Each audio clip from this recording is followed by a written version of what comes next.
shine bright like a diamond. שלום תמר. שלום מור. הכנתי לך כמה שאלות קצרות, אני רוצה שתעני לי תשובות מהירות וקצרות. אני אשתדל. מה מפחיד אותך? סיוטים בלילה ואז לקום לשכמותים. מה ישראלי בעינייך? בגלל שהיום זה יום השואה, אז לעמוד ביום השואה בצפירה. מה אנחנו לא יודעים עליי והיית רוצה שידעו? חלק יודעים, חלק לא, אבל שאני בהיריון. זה יהיה הפתעה על כיתה. איפה את רואה את עצמך בעוד 10 שנים? אני מתארת לעצמי אישה כמובן, כמה ילדים כבר, 10 שנים זה רחוק.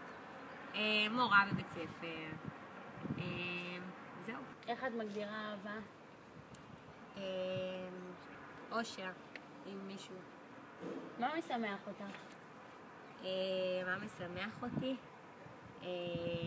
שטוב לי, שאני שמחה, שאני עושה דברים כיפים. מה הזיכרון הכי חזק שלך? קצת קשה. זיכרון חזק. לא עולה לי.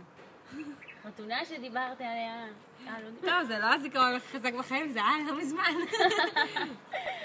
מה היית משנה בך?